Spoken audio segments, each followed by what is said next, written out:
Samajwadi party के मुखिया व पूर्व मुख्यमंत्री अखिलेश यादव कन्नौज पहुंचे। यहां वह नगर पालिका के पूर्व चेयरमैन के बेटे के तिलक समारोह में शामिल हुए। सपा नेता के परिजनों से मुलाकात करने के बाद उन्होंने मीडिया से बातचीत की। कॉन्फ्रेंस के दौरान उन्होंने भाजपा पर तंज कसे और कानून व्यवस्था चरमराने की बात कही। इतना ही नहीं बल्कि बातचीत के दौरान उन्होंने कन्नौज लोकसभा सीट से एक बार फिर चुनाव लड़ने का अपना इरादा भी स्पष्ट कर दिया। उन्होंने कहा कि जहां से पहला चुनाव लड़े थे वहीं से वह फिर लोकसभा चुनाव लड़ेंगे। उन्होंने यह भी कहा कि कन्नौज से उनका भावनात्मक रिश्ता है और कन्नौज वालों ने उनकी पार्टी का बहुत साथ दिया है, इसलिए कन्नौज का साथ वह कभी नहीं छोड़ेंगे।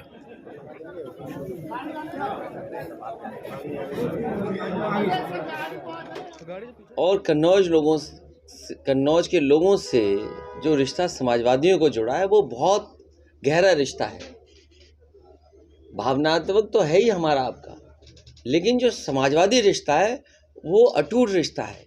फिर डिम्पल जी को और अटूट रिश्ता इसलिए है क्योंकि डॉक्टर लोहिया, नेताजी, हम लोगों को जनता ने समय समय पर चुन करके भेजा है और सरकार बनाने में अहम भूमिका निभाई है।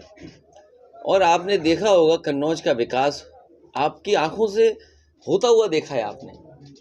एक समय कन्नौज का ऐसा था कि जीटी रोड्स पे भी जाम लग जाता था और अब एक्सप्रेस वे किनारे बीजेपी के पास जो मुद्दे हैं उन पे पैसा खर्च होना ही नहीं है। नफरत में कोई पैसा खर्च होना है? नफरत फैलाने में आपको अगर सड़क बनानी पड़ेगी तो उसके लिए बजट की ज़रूरत है। नफरत फैलाने के लिए आपको बजट की ज़रूरत नहीं है। समाजवादियों के सिद्धांत तो नेताजी का सिद्धांत था सौहार्द का, आपस में भाईचारे का। उसमें मेहनत होती है। अगर भाईचारा लाना है तो एक दूसरे का भरोसा जीतना पड़ेगा। हमने हवाई जहाज उतार दिया नेताजी के जन्मदिन पर। यहाँ हम राष्ट्रवादी नहीं हैं। सुकोई, मिराज और एयरफोर्स के लिए बना दिया। किसान खुशहाल हो उसके लिए मंडी बनाई। मंडी में क्या हुआ? बीम टेढ़ा बना दिया, रंग बदल गया। ये कन्नौज में मान लीजिए कोरोना था, क्या आपका मेडिकल कॉलेज काम नहीं आया? सही इंतज़ाम होता तो बहुत से लोगों की जान बच जाती। और आपने वो समय भी देखा कि एक विधायक के भाई को मेडिकल कॉलेज की छत से कूद गया और जान चली गई। ट्रॉमा सेंटर अगर आज सही चले तो कई बार जो एक्सीडेंट हो जाते हैं उन लोगों की जान बच जाए। आप सफाई का ट्रॉमा सेंटर का निकाल दिए, रिकॉर्ड निकालिए, 95% जान बचती है लोगों की। और कई बार महीने में 100% जान बचती है अगर एक्सीडेंट हो गया तो। सफाई का ट्रॉमा मेडिकल कॉलेज, क्या कन्नौज का ट्रॉमा सेंटर मेडिकल कॉलेज ऐसा नहीं बनना चाहिए था? और फिर इतने दिन गुजर गए, अगर कोई हादसा हो जाए, कहीं घटना घट जाए तो उसकी जान बचेगी नहीं बचेगी? हम तो कहेंगे बीजेपी वाले को ये सोचना चाहिए, जान से खिलवाड़ नहीं करनी चाहिए।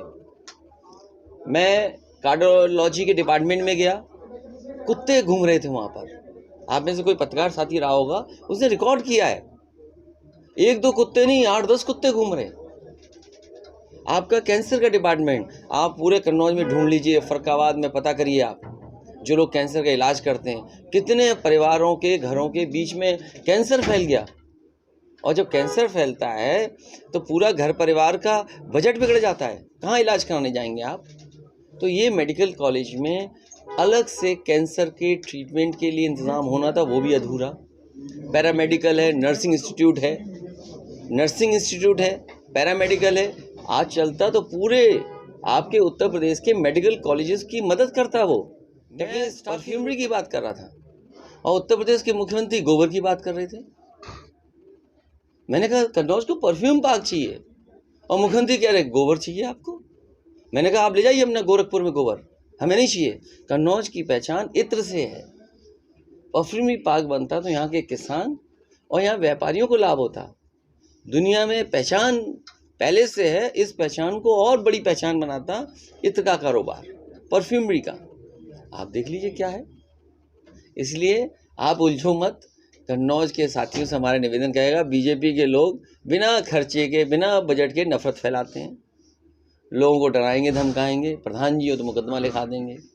कहीं बिल्डिंग गलत बनाई होगी तो उसके कागज़ दिखाएंगे अकेले अंधेरे में कमरे में कि देखो ये कागज़ हैं, तुम्हारी बिल्डिंग गिरा दी जाएगी, नहीं तो समाजवादी पार्टी की धीरे धीरे मदद करो या साजिश करो। तो ये खेल चल रहा है, इस खेल को जनता जान गई। कन्नौज में भी घटनाएं हो रही हैं। आपको ये नहीं पता कि पुलिस पे दबाव कितना है।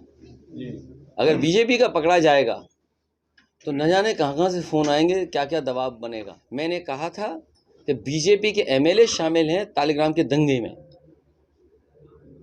और सच्चाई वो सामने आई। मुझे खुशी इस बात की कि सभी पकड़े गए और वो पर्दाफाश हुआ, साजिश थी वो। क्या बीजेपी के लोग नहीं शामिल थे उसमें? कौन नहीं जानता बीजेपी के लोग शामिल नहीं थे। और जो कन्नौज में दंगा हुआ, दुकानों का नुकसान हुआ, उसमें भी शामिल बीजेपी के लोग थे, क्योंकि उन्हें कुछ और दिखाई दे रहा था, ज़मीन दिखाई दे रही थी। किसी ने मदद की जो मुसलमान भाइयों का नुकसान हुआ? समाजवादी पार्टी ने मदद की। और हम आज भी कहते हैं किसी का नुकसान होगा, कोई अपमानित होगा तो समाजवादी लोग उसके साथ सुधरेगी जब सरकार खुद स्वीकार करेगी कानून व्यवस्था खराब है। बताओ बेटियों के साथ क्या हो रहा है, महिलाओं के साथ क्या हो रहा है। कहीं सूटकेस में मिल नहीं, कहीं कैसे काट काट के हत्याएं हो रही हैं। किस शहर की बताऊं मैं घटना? आजमगढ़ की बताऊं, कानपुर की बताऊं, आपको नोएडा की बताऊं, मथुरा की बताऊं, कन्नौज की आप जानते हैं, लखनऊ की बताऊं मैं। आप देख लीजिए, जब से बीजेपी की सरकार आई कितनी बेटियां असुरक्षित हैं, महिलाएं असुरक्षित हैं। और इसलिए हैं क्योंकि सरकार खुद स्वीकार नहीं कर रही है कि कानून व्यवस्था खराब है, इसीलिए अधिकारी मनमर्जी कर रहे हैं। जिस दिन सरकार स्वीकार करेगी लॉ एंड ऑर्डर खराब है, उसी दिन लॉ एंड ऑर्डर ठीक हो जाएगा। बीजेपी वो काम करेगी जिसमें कोई बजट नहीं खर्च होता है। योगा करिए आप, कोई बजट खर्च होना है उसमें? कोई बजट खर्च होना है? बीजेपी का एक मुद्दा उठा लीजिए, आप अगर एक्सप्रेस वे का वादा करोगे तो आपको बजट चाहिए, पैसा लगेगा आपको। गरीबों के लिए अस्पताल, एम्बुलेंस चाहिए तो पैसा लगेगा। इस सरकार के बारे में क्या बात करें? बताओ, अस्पताल में मच्छरदानी लगी हुई है, मच्छर पकड़ना है बाहर, गंदगी हटानी। आज बताइए नगर पालिका और इसमें कौन लोग हैं, किसके लोग बैठे हुए हैं? जितने बीजेपी के लोग बैठे हैं, कूड़ा है वहाँ पर, गंदगी है, मच्छर है, डेंगू है, बीमारी है, इसीलिए लोगों की जान जा रही है। आप बताइए, अस्पताल में सरकार देखने जा रही है मच्छरदानी ठीक लगी है कि नहीं लगी है। इन्होंने कूड़ा क्यों नहीं हटाया, नालियाँ साफ क्यों नहीं की? सरकार किसकी थी ये? आप देख लीजिए, जहाँ जहाँ भारतीय जनता पार्टी के लोग नगर निकाय या नगर निगम में बैठे, सब जगह गंदगी है। और कूड़े के लिए टैक्स लेते हैं। जो आप डीजल पेट्रोल चलते हैं, क्या सेस नहीं लगता उसमें आपके? जब आप ही नहीं जागोगे तो किसको जगाएं हम? अरे पत्रकार भाइयों, आप जग जाओ, नहीं डेंगू हो जाएगा। कई जगह पुलिस को पीटा जा रहा है, कहीं रिवॉल्वर छीनी जा रही है, कोई नई चीज़ नहीं हो रही है बीजेपी से। इसीलिए मैंने कहा सरकार को खुद स्वीकार करना पड़ेगा कि एक तो लॉ एंड ऑर्डर ठीक नहीं है, महिलाएं असुरक्षित हैं, पुलिस पे एक तरफ दबाव है, और पुलिस ही के ऊपर ये इस तरह की घटना हो रही है कि जीत अच्छी होगी। और जो कुछ मैनपुरी का विकास है वो नेताजी का दिया हुआ है, किया हुआ है। नेताजी को समय समय पर मैनपुरी के लोगों ने साथ दिया है, और नेताजी ने भी मैनपुरी का सम्मान बढ़ाया, और हर कार्यकर्ता वहाँ नेताजी को याद करके तैयार है। 2024 में भी तो चुनाव है। 24 में तो क्या आप खुद आएंगे? क्यों, अब क्या करेंगे खाली बैठ के घर पे? अरे हमारा काम ही चुनाव लड़ना है, तो चुनाव लड़ेंगे। यहाँ पे जहाँ पहला चुनाव लड़े वहाँ फिर चुनाव लड़ेंगे। आप टिकट कन्नौज से लड़ेंगे भैया? नहीं, वो तो चुनाव लड़ना ही लड़ना है, उसमें क्या रोकना है, इसमें क्या सवाल पूछना है? कन्नौज से लड़ेंगे भैया? अरे वो तो अभी तय होगी पार्टी से, तो कन्नौज खाली है तो उसमें क्या करेंगे? अगर खनन किया तो यहाँ का डीएम जानता होगा, यहाँ के अधिकारी जानते होंगे, और अगर वो बचे हुए हैं तो डीएम बचा रहे होंगे, उसमें क्या नई बात है? इसमें कोई बात है? अरे भाई ये बताए, नहीं सुनिए, रात में जो है थोड़ा, अरे भाई, अरे रुक जा भाई, अगर आपने इलीगल माइनिंग की है तो इलीगल माइनिंग के लिए जिम्मेदार कौन है? माइनिंग ऑफिसर प्लस जिलाधिकारी। जिलाधिकारी की जिम्मेदारी है कि कन्नौज में कोई इलीगल माइनिंग ना हो। वहीं जिलाधिकारी की ये भी जिम्मेदारी है पुलिस कप्तान से समय समय पर लॉ एंड ऑर्डर की समीक्षा करना। अगर इलीगल माइनिंग हुई, पुलिस ने कार्रवाई की, बीजेपी के लोग उठा ले गए, तो आखिरकार जिलाधिकारी कर क्या रहे हैं यहाँ पर? और सुनिए, जिलाधिकारी कर क्या रहे हैं?